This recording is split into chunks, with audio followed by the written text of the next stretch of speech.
Hello, my dear students. Welcome back to Learn Easily channel.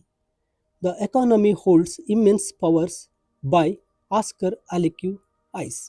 ಈ ಒಂದು ವಿಡಿಯೋದಲ್ಲಿ ಈ ಒಂದು ಪದ್ಯದ ಕನ್ನಡದ ಲೈನ್ ಬೈ ಲೈನ್ ಎಕ್ಸ್ಪ್ಲನೇಷನ್ ಹಾಗೂ ಸಮರಿಯನ್ನು ಡಿಸ್ಕಸ್ ಮಾಡ್ತಾ ಹೋಗೋಣ.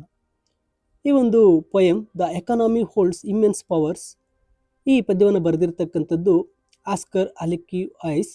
ಈ ಪೊಯಮ್ ಮೈನ್ ಥೀಮನ್ನು ಗಮನಿಸಿದಾಗ it is the dual nature of the economy and its immense power as driving force for the growth and its potential to cause human suffering when it fails. ಅಂದರೆ ಈ ಒಂದು economy ಅಂತಕ್ಕಂಥದ್ದು, ಆರ್ಥಿಕತೆ ಅಂತಕ್ಕಂಥದ್ದು ಒಂದು ಬಲಿಷ್ಠವಾದ ವ್ಯವಸ್ಥೆಯಾಗಿದೆ.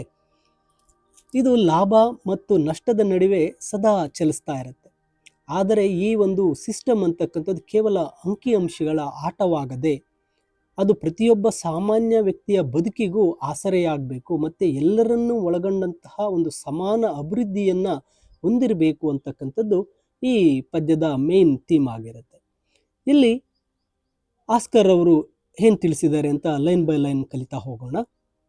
The wheels of commerce turn and spin, a complex system, a game to win. It means commerce is like a constantly moving machine and a complex game where players strive for success. ಅಂದರೆ ಈ commerce ಅಂತಕ್ಕಂಥದ್ದು ಒಂದು ಚಕ್ರಗಳ ಮೇಲೆ ನಿರಂತರವಾಗಿ ಚಲಿಸ್ತಾ ಇರುತ್ತೆ.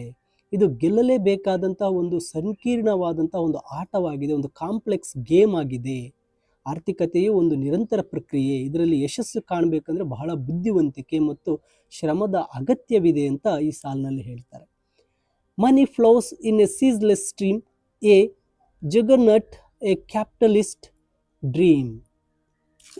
ನೋಡಿ, ಇಲ್ಲಿ ಹೇಳ್ತಾ ಇರ್ತಕ್ಕಂಥದ್ದು money moves continuously like a river acting as unstoppable force that represents the ultimate goal of capitalism.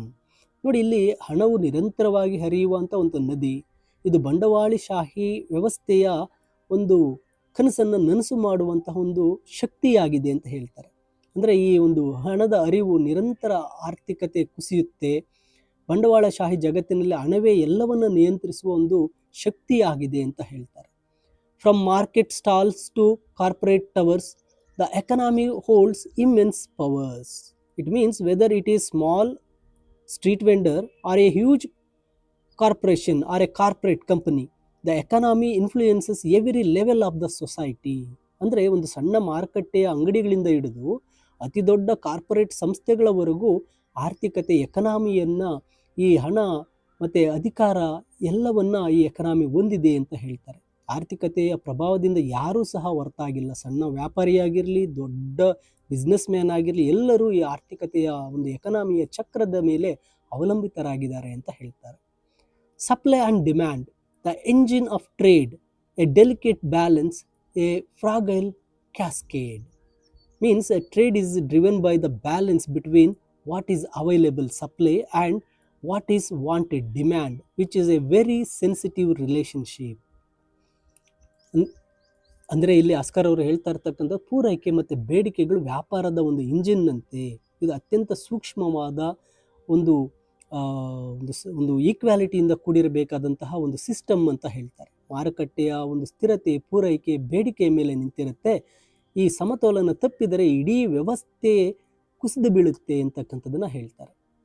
But when the scales begin to tip, the economy may falter sleep. It means that if the economy balance is disrupted, the entire system can start to fail or struggle. ಆದರೆ ಯಾವಾಗ ಈ ಸಮತೋಲನ ತಪ್ಪುತ್ತೋ ಆಗ ಆರ್ಥಿಕತೆ ತತ್ತರಿಸುತ್ತೆ, ಕುಸಿಯಲು ಪ್ರಾರಂಭಿಸುತ್ತೆ ಅಂತ. ಈ ಒಂದು economy ಅಥವಾ ಆರ್ಥಿಕ ಹಿಂಜರಿತ ಅಥವಾ ಅಸ್ಥಿರತೆ ಉಂಟಾದಾಗ ಅದು ದೇಶದ ಪ್ರಗತಿಯನ್ನು ಕುಂಠಿತಗೊಳಿಸ್ಬಿಡುತ್ತೆ. And people suffer, jobs are lost, a heavy toll, a bitter cost. Means economic failure leads to real world pain such as unemployment and financial hardship for ordinary people. ಇಲ್ಲಿ ಎಕನಾಮಿ ಅನ್ನೋದು ಫೇಲ್ ಆದರೆ ಇದರಿಂದ ಜನರು ಕಷ್ಟಪಡ್ತಾರೆ, ಉದ್ಯೋಗಗಳಿಗೆ ನಷ್ಟ ಆಗುತ್ತೆ, ನಿರುದ್ಯೋಗಿಗಳು ಉಂಟಾಗ್ತಾರೆ. ಇದು ಸಮಾಜದ ಮೇಲೆ ಪ್ರಭಾವ ಬೀರುವಂತಹ ಒಂದು ಭಾರಿ ಹೊರೆಯಾಗುತ್ತೆ ಅಂತ ಹೇಳ್ತಾರೆ. ಅಂಕಿಅಂಶಗಳಿಗಿಂತ ಹೆಚ್ಚಾಗಿ ಆರ್ಥಿಕದ ಕುಸಿತದ ನೇರ ಪರಿಣಾಮ ಸಾಮಾನ್ಯ ಜನರ ಬದುಕಿನ ಮೇಲೆ ಬೀಳುತ್ತೆ ಅಂತಕ್ಕಂಥದ್ದನ್ನು ಒಂದು ಕಳವಳವನ್ನು ಇಲ್ಲಿ ವ್ಯಕ್ತಪಡಿಸ್ತಾರೆ. The economy a force to reckon, a game of numbers, a careful beckon. It means while the economy seems like a cold game of statistics and calculations, it requires careful management.